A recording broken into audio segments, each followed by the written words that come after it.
nosso primeiro exercício aqui, ele pedia para completarmos uma tabela. No caso, ele nos dava essa tabela, em que mostrava esses átomos junto com os seus respectivos números atômicos.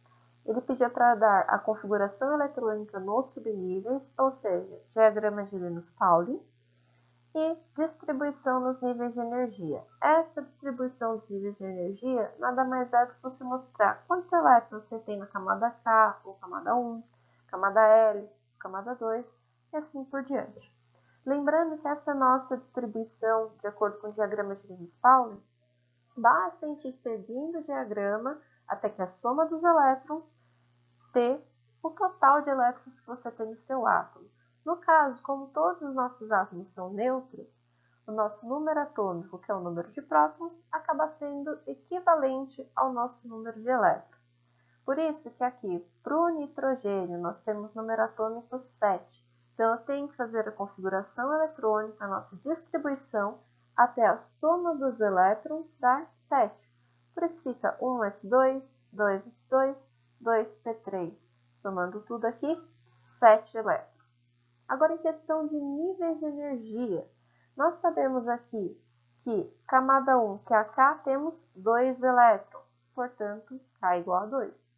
Sabemos que a camada 2, que é a camada L, temos 2 elétrons mais 3 elétrons, portanto, L igual a 5. Para o alumínio, mesma coisa, fazemos a distribuição eletrônica até termos o total de 13 elétrons. Por isso que nossa configuração agora fica dessa maneira, indo até o 3p1.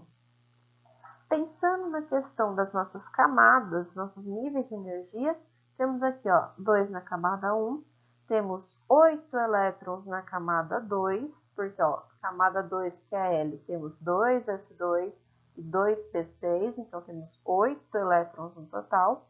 E na camada N temos apenas 3 elétrons, P1 e S2. Agora, para o cálcio, fazemos nossa distribuição até a soma dar 20. Vamos aqui até o 4s2. Distribuindo na questão das nossas camadas, dos níveis de energia, temos a K completa com 2, a L com 8 e a M com 8 apenas, e já pulamos para a camada N com 2. Quando nós estamos fazendo distribuição eletrônica, nós não precisamos completar uma camada inteira antes de passar para outra. Nós temos que seguir o que mostra aqui o nosso diagrama de Linus-Pauling. Pelo diagrama, nós vemos que a camada N, que é a 3, ela tem apenas 3s2 e 3p6, apenas 8 elétrons. Depois ela já passa para começar a completar a camada N, com 2 elétrons aqui. Se nós adicionarmos mais elétrons aqui nessa nossa configuração, aí sim nós voltamos para a camada N, completamos essa camada e seguimos adiante. Agora, isso a gente vai ver aqui no exemplo do escândio. Escândio nós temos 21 elétrons, um a mais aqui do que o cálcio. Por isso, a nossa configuração eletrônica, ao invés de acabar no 4s2, vai para 3d1. Então, quando nós pensamos nas camadas e os elétrons que nós temos nas camadas, temos agora 9 elétrons aqui na M e apenas 2 na N. Aumentamos aqui porque temos 3d1. Fazemos a mesma coisa para o zinco, tentando chegar aí nos 30 elétrons, que é igual ao número atômico dele. Por isso, ficamos no 3d10. Distribuindo os nossos níveis de energia. Agora, K igual a 2, L igual a 8, a M, que é a 3, temos 3d10, 4s2 e 3p6, por isso total 18, e a N ainda continua aí com 2 elétrons. Por último, vamos para o bromo, e fazemos a nossa distribuição até chegar no 35, que adiciona aí um 4p5. Então, estamos adicionando em relação ao zinco mais 5 elétrons nessa nossa camada N, que é a camada 4. Por isso que ficamos com K igual a 2, L igual a 8, M igual a 18, e na camada N, que é a 4, com 7, por conta do 4s2 e 4p5. Agora, segundo exercício, ele pede sobre o escândio, que nós já tínhamos feito distribuição eletrônica anteriormente. Ele quer saber quantos elétrons nós temos na camada de valência, qual o subnível mais energético e quantos elétrons nós temos no subnível mais energético. Pegando aí a configuração eletrônica do escândio, que nós já tínhamos feito, temos essa configuração, indo até o 3D1. O que nós temos que ter bem claro nesse exercício? A nossa distribuição eletrônica, o nosso diagrama de Linus-Pauling, ele nos dá ordem crescente de energia. Nós vamos do subnível menos energético para o mais energético. Nossa letra A, ele pede camada de valência. Quando eu peço a camada de valência, não necessariamente eu estou falando do subnível mais energético. A camada de valência sempre é aquela camada mais externa do átomo, aquela que fica no final, aquela mais para fora. A nossa camada mais externa sempre acaba sendo o maior valor que nós temos aqui. Que nem, nós temos de camada 1, 2, 3 e 4. Nossa camada mais externa é a 4, porque é o nosso maior valor. Então, essa é a nossa camada de valência. Nossa camada de valência é a 4s2. Se ele quer saber quantos elétrons nós temos, na 4s2 nós temos apenas 2 elétrons. Agora, subnível mais energético, aí sim, sempre a configuração eletrônica, o último valor é o nosso subnível mais energético. Portanto, para o escândio, subnível mais energético, 3D1. Agora, quantos elétrons nós temos nesse subnível? Se é 3D1, temos apenas um elétron no subnível mais energético. Nosso terceiro exercício, ele dava uma série de íons e pedia para a gente olhar na tabela periódica para achar os seus números atômicos e fazer a nossa configuração eletrônica, a nossa distribuição.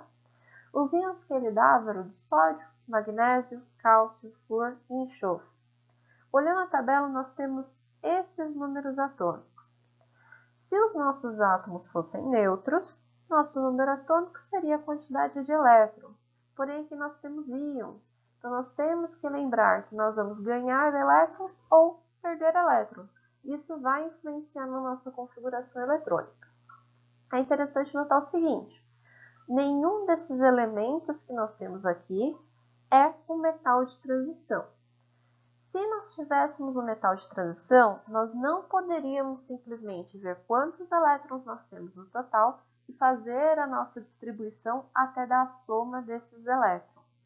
Nós precisaríamos fazer a distribuição dele neutro para depois tirar os elétrons da camada de valência, ou então adicionar esses elétrons, porque nós temos que lembrar isso.